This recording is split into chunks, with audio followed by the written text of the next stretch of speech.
สู้เจ้าดีเจ้าพี่น้องจุปูจุก้นพี่น้องโลกจมปูของเฮาที่เฮาอยู่เดียวนี่นะเฮาหูอยู่เนาะว่ามันมีตึงสิ่งติดตาของเฮานี่พอหันแล้วก็มีตึงสิ่งติดตาของเฮานี่พอบ่หันแต่ว่าสิ่งติดตาของเฮาพอบ่หันนั่นก็บ่ได้แปลว่ามันมีอยู่แต่พี่น้องว่าจังนั้นก็ถ้ายกตัวอย่างเช่นคลื่นโทรศัพท์กะคลื่นวิทยุกะก็ว่าลมพัดกะ อันนี้ล่อพี่น้องเอ้ยตาเฮาพอบ่หันแต่ว่ามันมีอยู่แต่แม่นก็พี่น้องว่านี่พี่น้องเอ้ยมีพระเจ้าอยู่ตนหนึ่งติตาของเฮาพอบ่หันแต่ว่ามีอยู่แต่พี่น้องเอ้ยพระเจ้าตนนี้นี่เป็นกายวิญญาณมีอยู่ก่อนโลกชมพูของเฮานี่จะมีบ่มีไผสร้างบ่มีไผแปลงพระเจ้าตนนี้พระเจ้าตนนี้เป็นพระเจ้าที่อยู่ได้จุติจุบนในเวลาเดียวกันพระเจ้าตนนี้บ่กินบ่นอนแล้วก็บ่ตายพระเจ้าตนนี้บ่ต้องการที่อยู่อาศัยและพระเจ้าตนนี้นี่หูหันจุสิ่งจุอย่างบ่มีสิ่งไหนที่อีมาปิดบังพระเจ้าตนนี้ได้พระเจ้าตนนี้ฮ้องว่าเป็นพระเจ้าเมืองฟ้าพี่น้องเอ้ยพระเจ้าเมืองฟ้าตนนี้นี่นะเป็นพระเจ้าที่มีความหักคนหลายแล้วก็เป็นพระเจ้าที่มีความซื่อสัตย์ยุติธรรมเป็นพระเจ้าที่เต็มไปด้วยฤทธิ์อำนาจพี่น้องเอ้ยและพระเจ้าตนนี้มี3ตนรวมเป็นตนเดียวเฮ็ดเวียกเหตุการณ์ตัวกันได้รับเกียรติรับหน้าตัวกันพระเจ้าตนนี้ล่ะใครอู่คุยกับคนเฮาจุคนผ่านทางปึ้มปรับพระธรรมคัมภีร์ของพระเจ้าปึ้มปรับพระธรรมคัมภีร์ของพระเจ้านี่นะพระเจ้าเมืองฟ้าได้เลือกคนมาเขียนตามคำที่พระเจ้าเมืองฟ้าได้บอกปึ้มปรับพระธรรมคัมภีร์นี่นะมีบอกไว้ว่าคนเฮาลุกที่ไหนมาตายไปแล้วจะไปที่ไหนคนเฮาเกิดมาเฮ็ดซังมีอยู่ในนี่หมดพี่น้องเอ้ยแล้วปึ้มปรับพระธรรมคัมภีร์นี่หรอพี่น้องเอ้ยได้อู้ถึงอดีตปัจจุบันนี่แล้วก็อนาคตว่าอีเกิดซังขึ้นก็มีอยู่ในนี่ไว้พี่น้องเอ้ยก่อนที่โลกชมพูของเฮานี่ยังมี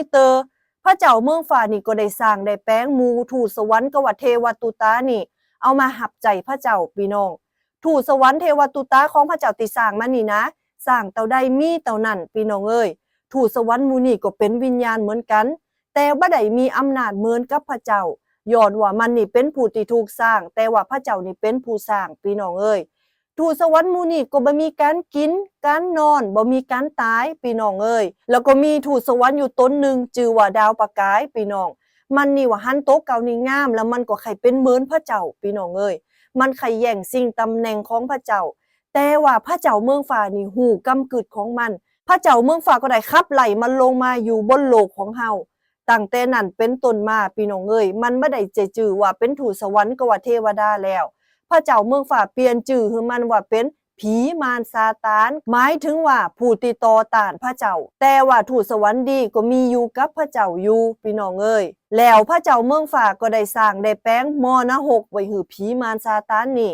เมื่อวันกำหนดมาถึงผีมารซาตานหมู่นี้อีต้องตกไปอยู่ที่มรณะตลอดไปพี่น้องเอ้ยแล้วพระเจ้าเมืองฟ้าก็ได้สร้างโลกชมพูที่เฮาอยู่บัดเดี๋ยวนี้ใจเวลา6มื้อ6วันพี่น้องเอ้ยพระเจ้าเมืองฟ้าได้สร้างโลกชมพูนี่โดยกำอู่ของพระเจ้าได้อู่บ่ซังจูสิ่งจูอย่างก็เกิดขึ้นตามกรรมที่พระเจ้าเมืองฟ้านี่ได้บอกพระเจ้าบอกว่าคือมีมากมายสัตว์สาวาสิ่งต่างๆดวงเดือนดวงตะวันดวงดาวจูสิ่งจูอย่างก็เกิดขึ้นตามกรรมที่พระเจ้าเมืองฟ้านี่ได้บอกพี่น้องเอ้ยและในวันที่6นั่นนะพี่น้องพระเจ้าเมืองฟ้าได้บอกว่าเฮาอีสร้างอีแปลงคนตามแบบของเฮาพระเจ้าได้เอาขี้ดินนี่นะมาปั่นเป็นหูปหางของคนแล้วก็ได้เป่าลมควันวิญญาณหือดินนั่นแล้วดินนั่นก็มีชีวิตขึ้นเป็นเปลือยกายใส่ชื่อว่าอาดัมแล้วพระเจ้าเมืองฟ้าก็ได้สร้างแม่หญิงแห่งคนหนึ่งหืออยู่เป็นกู่กับอาดัมใส่ชื่อว่าเอวาพระเจ้าเมืองฟ้าได้หืออาดัมกับเอวานี่นะอยู่ในโซนของพระเจ้าคือดูแลสัตว์สาวาสิ่งต่างๆที่อยู่ในโซนของพระเจ้าแล้วมากมายจูต้นที่อยู่ในโซนของพระเจ้านั้นพระเจ้าก็บอกว่าคือสู้เขานี่กินได้จูต้นเน้อแต่หือเว้นไว้ตนนึงบ่ถ้ากินถ้าสู้กินแล้วก็สู้อีตายพระเจ้าได้บอกไว้พี่น้องตอนที่พระเจ้าได้สร้างอาดัมกับเอวามาตอนแรกๆนั่นนะหมู่เขาบ่มีบาปบ่มีกรรมบ่มีการเจ็บไข้ได้ป่วยบ่มีความโกหมู่เขาเนี่ยเป็นคนสำคัญของพระเจ้าเป็นที่ยอมรับของพระเจ้าแล้วก็มีความรู้สึกมั่นคงปลอดภัยเมื่อตอนอยู่กับพระเจ้าตอนแรกและอาดัมกับเอวานี่แหละเป็นแม่หญิงกับพระเจ้ากูแรกของโลกจมปูของเฮา แล้วเฮาทุกคนก็ลุกมาจากปอเก่าแม่มอนอาดัมกับเอวานี่เลาะพี่น้องเอ้ยอยู่มามื้อนึงพี่น้องเอ้ยผีมารซาตานที่เฮาอู้ถึงเมื่อกี้นั่นน่ะมันมาในหางของงูมันมาหาเอวาแล้วก็อู้กับเอวาว่าเอวาแต่กะบ่หมากใหม่จูต้นที่อยู่ในโซนของพระเจ้านี่พระเจ้ามือซูนี่กินนะนางเอวาก็ว่าบ่ใจนะหมากใหม่จูต้นในโซนนี่พระเจ้าหือเฮานี่กินได้หมดแหละแต่หือเว้นไว้ตนหนึ่งพระเจ้าบ่มึงหากินถ้ากินแล้วก็อีตายพระเจ้าได้ว่าจังนี้นางเอวาว่าแต่งูนะผีมารซาตานนั่นก็อู้กับเอวาว่า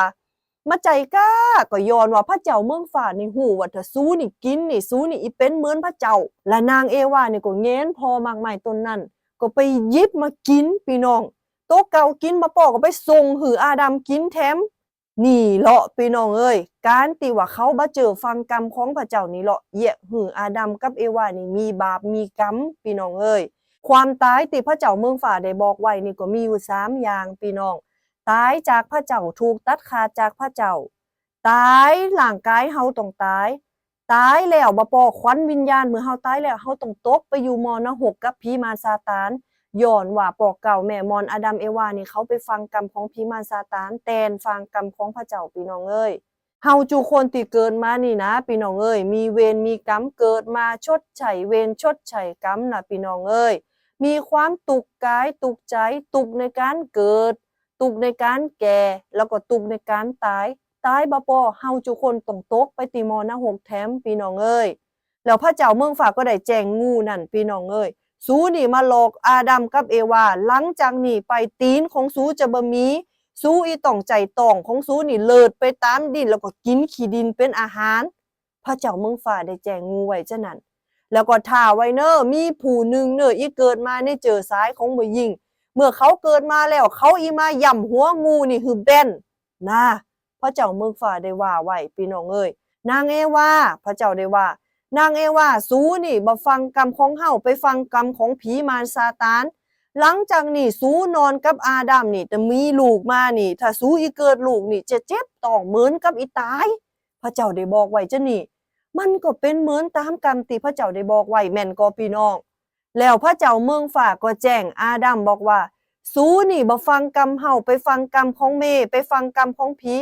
หลังจากนี้เป็นต้นไปนี่ถ้าสูอีมีกินปลูกบ่ยังลงดินนี่นะสูอีบ่ได้กินย้อนว่าพื้นดินอีถูกสาปแช่งปลูกข้าวน้ำก็จะขึ้นต้นหญ้าก็จะขึ้นพระเจ้าได้บอกไว้สูเขาต้องอิดต้องเนยเกินถึงอีมีกินพระเจ้าได้แจ้งไว้พี่น้องหลังจากนั้นพระเจ้าเมืองฟ้าก็ได้ขับไล่อาดัมกับเอวาให้ออกจากโซนของพระเจ้าแต่ว่าก่อนออกจากโซนของพระเจ้านั่นพระเจ้าเมืองฟ้าได้ฆ่าตัวแบะตัวแกะเนาะแล้วก็เอานางแกะนั่นนะมาแปลงเป็นเสื้อผ้าหืออาดัมกับเอวานั่นใส่แล้วก็ขับไล่อาดัมกับเอวานั่นออกจากโซนของพระเจ้าไปนี่แหละพี่น้องเอ้ยเหตุของความตุกการมีบาปมีกรรมก็ลุกที่นี่มานี่แหละพี่น้องเอ้ยแล้วคำอวยพรของพระเจ้าเมืองฟ้าก็ยังอยู่กับอาดัมกับเอวานั่นอยู่พี่น้องเอ้ยอาดัมกับเอวานี่มีลูกหลานเต็มแผ่นดินพี่น้องและตอนนั้นนี่นะมีภาษาเดียวสำเนียงเดียวอยู่หมู่เขาก็ปากันมาอยู่ในตีลาบตีนึงแล้วก็คุยกันว่าหือจ่วยกันปากันน่ะเฮามาสามัคคีกันเนี่ยแป้งถาดสูงๆหือไปจิถึงฝ่าปุ่นย้อนว่าเมื่อรุ่นลูกรุ่นหลานหันแล้วเขาอีได้ฮู้ว่าหมู่เฮานี่เป็นคนแปลงหมู่เขาได้คือจังนั้นพี่น้องแล้วพระเจ้าเมืองฟ้าก็ฮู้กำกึกของเขาแล้วก็ฮู้ถึงสิ่งที่หมู่เขาอีแยะเนาะพี่น้องเนาะพระเจ้าเมืองฟ้าว่าโอ้คนหมู่นี้นี่มีสติปัญญาดีอีกึดอีสร้างทำอิหยังเขาก็อีเฮ็ดได้พระเจ้าเมืองฟ้าได้ว่าไว้เนาะมาเฮาอีลงมาแปลงภาษาของเขาหือวุ่นวายหลังจากนั้นพี่น้องเอ้ยหมู่เขานี่อีปากกันบ่หูเริงคนหนึ่งก็จะบอกว่าเอามาหินมาลอกก็ไปเอาขี้ทรายมาคนหนึ่งก็บอกว่าไปเอาน้ำมาลอกก็ไปเอามาหินมาพี่น้องหมู่เขาก็สร้างก็แปลงถาดนั่นนะบ่เสร็จพี่น้องเอ้ยใส่ชื่อว่าเป็นหอวุ่นวายพี่น้องอันนี้เลาะพี่น้องเอ้ยเป็นที่มาของภาษาของวัฒนธรรมต่างๆเกิดขึ้นก็ลุกมาจากที่นี่เลาะหมู่คนที่ปากกันหูเริงก็ปากันไปอยู่บ่อนหนึ่ง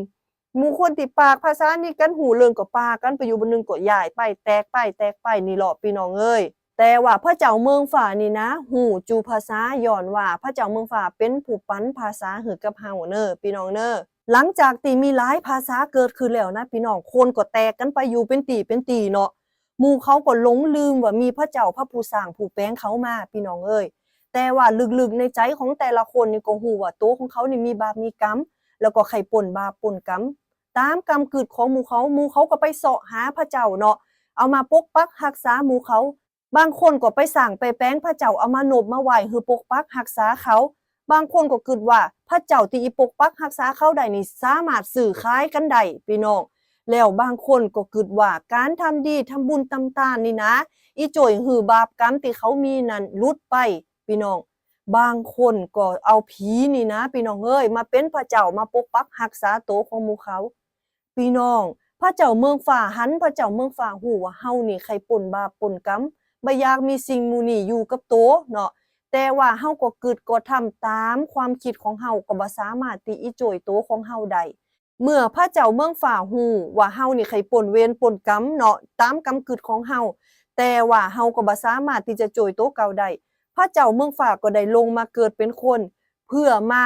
จดใจเวรจดใจกรรมรับโทษบาปกรรมแทนเฮาชื่อว่าองค์เจ้าเยซูพี่น้องเอ้ยองค์เจ้าเยซูนี่นะเกิดมาในหญิงพรหมจารีหญิงบริสุทธิ์หญิงที่บ่เคยมีโพเตอร์นั่นน่ะพี่น้องเอ้ยแล้วเมื่อองค์เจ้าเยซูอายุได้30ปีองค์เจ้าเยซูได้ออกไปสั่งสอนเรื่องแผ่นดินสวรรค์นำธรรมของพระเจ้าอยู่มามื้อนึงพี่น้องเอ้ยมีคนนี่แบกคนง่อยนะมาหาองค์เจ้าเยซู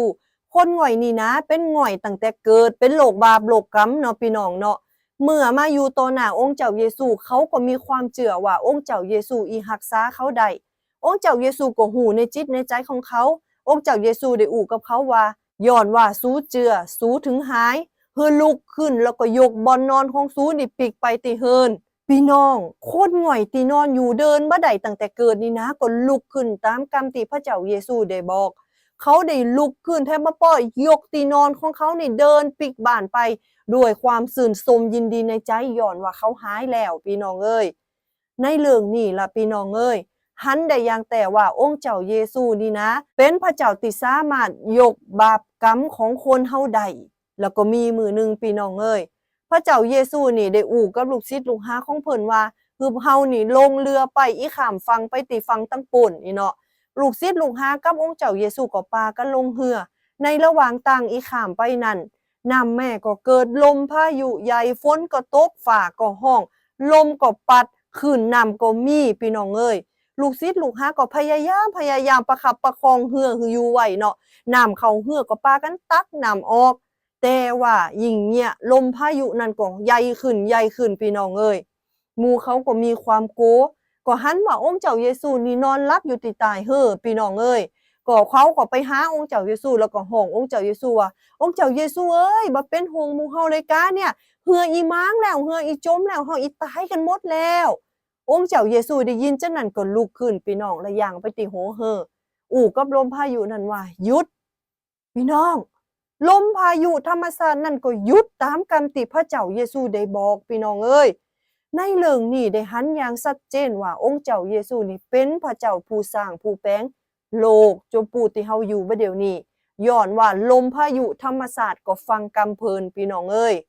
แล้วเรือก็ไปถึงฝั่งเมื่อองค์เจ้าเยซูได้ลงเรือมาบนฝั่งนั่นนะมีชายคนหนึ่งที่ถูกผีสิงพี่น้องชายที่ถูกผีสิงนี่นะญาติพี่น้องก็พยายามที่อีจ่วยเขาเนาะโดยการที่เอาโซ่มามัดเอาเชือกมามัดนี่นะแต่ว่าผีที่อยู่ในโต๊ะนั่นก็ตึดโซ่นั่นปุ๊ดมุดพี่น้องเอ้ยเมื่อมันนี่หันองค์เจ้าเยซูมานี่นะมันนี่ฟังแล่นลงมาหาองค์เจ้าเยซูแล้วก็คุกเข่าอยู่ต่อหน้าองค์เจ้าเยซูแล้วก็อู้กับองค์เจ้าเยซูว่าองค์เจ้าเยซูลูกของพระเจ้าสูงสุดบ่ต้องมาเฮ็ดสังเฮาเน้อย้อนว่ามันฮอดเวลาเตอผีนั่นก็ฮู้จักองค์เจ้าเยซูผีนั่นก็โกองค์เจ้าเยซูพี่น้องเอ้ยเมื่อองค์เจ้าเยซูหันว่าคนเฮานี่ถูกผีสิงเนาะองค์เจ้าเยซูก็ฮักองค์เจ้าเยซูก็เอ็นดูองค์เจ้าเยซูก็ขับไล่ผีนั่นออกไปจากตัวชายตัวนั้นพี่น้องเมื่อผีออกจากชายตัวนั้นแล้วก็กลายเป็นคนมีสติดีอารมณ์ดีพี่น้องเอ้ยในเรื่องนี้พี่น้องเอ้ยองค์เจ้าเยซูนี่มีอำนาจเหนือผีมารซาตานแล้วผีมารซาตานนั่นก็โกองค์เจ้าเยซูพี่น้องเอ้ยนี่แหละพี่น้องเอ้ยเลยก็อยู่มามื้อนึงพี่น้องหมู่ขององค์เจ้าเยซูหมู่ที่ฮักที่แพงกันนี่นะตายไปแล้ว4วันพี่น้อง เขาก็เอาศพนี่ไปฝังไว้ที่ถ้ำเนาะแล้วองค์เจ้าเยซูก็ไปหาหมู่ที่ตายในถ้ำนั่นนะองค์เจ้าเยซูได้ฮ้องว่าหมู่เฮ้ยออกมาลอพี่น้องศพที่ตายไป4 วันนั่นนะก็ลุกขึ้นตามคำที่องค์เจ้าเยซูได้บอกศพนั่นก็มีชีวิตขึ้นแถมเตอหนึ่งพี่น้องเอ้ยหมู่คนนี่ปากันแปลกประหลาดใจว่าอุ้ยผู้นี่เป็นไผนี่แม้กระทั่งคนตายไปแล้วก็ยังหือชีวิตเกิดมาได้แถมเตอหนึ่งพี่น้องเอ้ยในเรื่องนี้เลาะเฮาได้หันอย่างแจ้งว่าองค์เจ้าเยซูนี่เป็นพระเจ้าผู้ที่ปันชีวิตให้กับหมู่เฮาทุกคนพี่น้องเอ้ยแล้วก็เมื่อถึงเวลากำหนดที่องค์เจ้าเยซูลงมาเกิดเป็นคนนี่นะเพื่ออีมาจดใจเวรจดใจกรรมรับโทษบาปกรรมแทนเฮาตายแทนเฮาแม่นก็พี่น้ององค์เจ้าเยซูก็ได้ยอมตายที่ไม้กางเขนไม้ว่ามือพี่น้องเอ้ยองค์เจ้าเยซูนี่ตายไป3 มื้อ3 วันแล้ววันที่3นี่เลาะพระเจ้าเยซูนี่ฟื้นขึ้นมาจากความตายพี่น้องเป็นพระเจ้าที่บ่ตายพี่น้องเอ้ยในเรื่องนี้เฮาหันว่าพระเจ้าเยซูเป็นพระเจ้าที่ชนะความตายพี่น้องเอ้ยเมื่อพระเจ้าเยซูฟื้นขึ้นมาจากความตายแล้วนั้นนะพี่น้องพระเจ้าเยซูก็ได้ไปหาลูกศิษย์ลูกหาของเพิ่นแล้วก็อยู่กับลูกศิษย์ลูกหาเป็นเวลา40 วัน40 คืนเพื่อพิสูจน์ให้ฮู้ว่าองค์เจ้าเยซูนี่ฟื้นขึ้นมาจากความตายแต่บ่ใจแค่คำเล่าเนาะพี่น้องเนาะแล้วเมื่อฮอดเวลาองค์เจ้าเยซูอีต้องปีกปอกไปอยู่บนเมืองสวรรค์จันทร์ฟ้าองค์เจ้าเยซูก็อู้กับหมู่ลูกศิษย์ลูกหาว่าเฮาอีไปเต็มสถานที่บนเมืองสวรรค์เมืองนิพพานเพื่อฮื้อทุกคนที่เชื่อในเฮาเนี่ยเมื่อตายไปแล้วอีได้ไปอยู่กับเฮาบนเมืองสวรรค์จันทร์ฟ้าองค์เจ้าเยซูได้บอกไว้แล้วองค์เจ้าเยซูก็ได้อู้กับลูกศิษย์ลูกหาของเพิ่นแถมว่าหือออกไปเน้อไปเล่าเรื่องของเฮานี่นะหือกับหมู่คนที่บ่เคยได้ยินได้ฟังว่าไผไข่ป่นผีไผไข่ป่นบาปกรรมไผที่ไข่ป่นมรณะนี่หือมาเจือมาถือตังเฮาย้อนว่าบ่มีตังไหนแล้วที่อีป่นผีป่นเวรกรรมป่นมรณะ